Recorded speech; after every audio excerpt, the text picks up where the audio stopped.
Здравейте, приятели! Днес ще ви представя най-новото попълнение към колекцията ми от инструменти на Parkside. Ето този изцяло нов като модел саблен трион Parkside Performance с увеличен ход на ножа 28 мм и функция Ready to Connect. Последната позволява комуникация между машината, умната батерия Parkside Performance и Lidl приложението на вашия смартфон. Ако искате да научите допълнителна информация за тази функция, може да разгледате предходното ми видео. В днешното ще се съсредоточа основно върху рязането.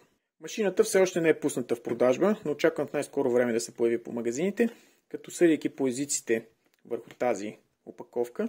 Това ще стане първо или в Испания, или в Италия, възможно и в Португалия. В интерес на истината, докато си говорим, Lidl Португалия провежда конкурс, като първа награда са 2500 евро плюс комплект от всички нови модели, инструменти Parkside Performance. Ето така изглежда машинката. Малко по-обемиста е от модела с 22 мм ход на ножа, но това е напълно разбираемо. Пристига в комплект с два ножа, един за дърво и един за метал. И двата са надписани Parkside Performance. Интересното случай е, че онзи ден бях в Lidl и си закупих комплект от две ножчета за метал от нормалната серия на Parkside, като едно от тези ножчета страшно много, поне визуално, прилича на ножчето брандирано Performance и силно се надявам тази прилика да е само визуална, а Performance ножчето да е изработено от съвсем различни материали. Започвам с ножчето за дърво и това трупче 4,5 на 9 см. Машинката я настроявам на втора степен.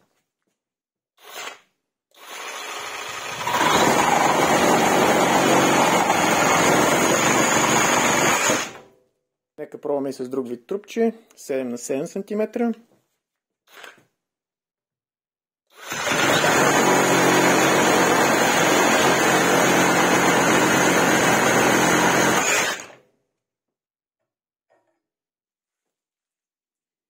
Винкелчето е около 4 мм. Ето защо сложих и ножа с по-едри зъби за профили от 1,5 до 4 мм.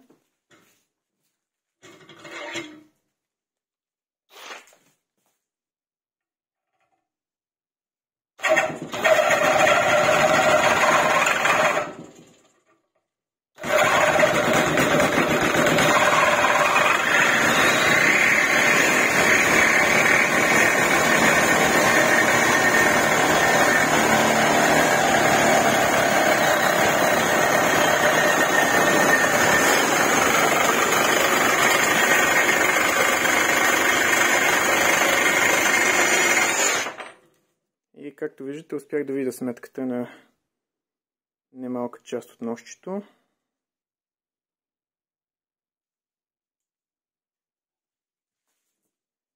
Стената на тръбата е около 4 мм. Ще използвам същото ножче с счупените зъби.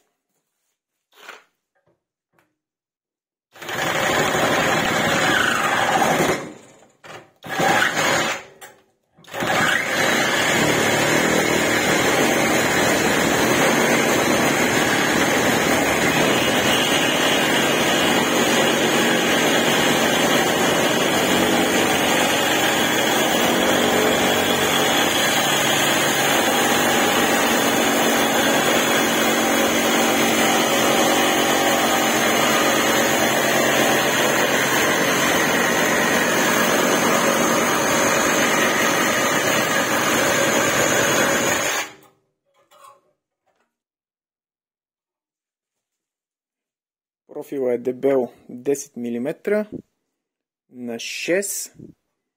Ще използвам същото ножче с счупените зъби. Както виждате, не използвам маска за рязане. Ще поизмъчим малко машинката.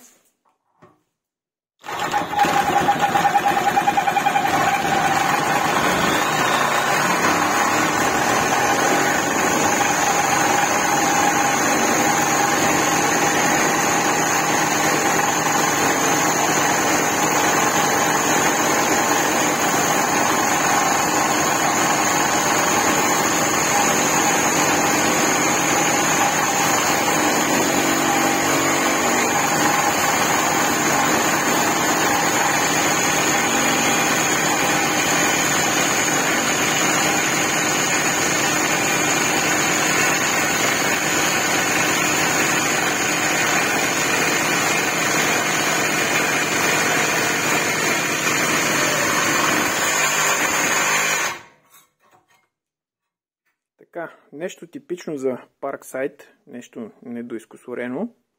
Не знам колко добре се вижда на камерата, но ето това ръбче на патронника удря в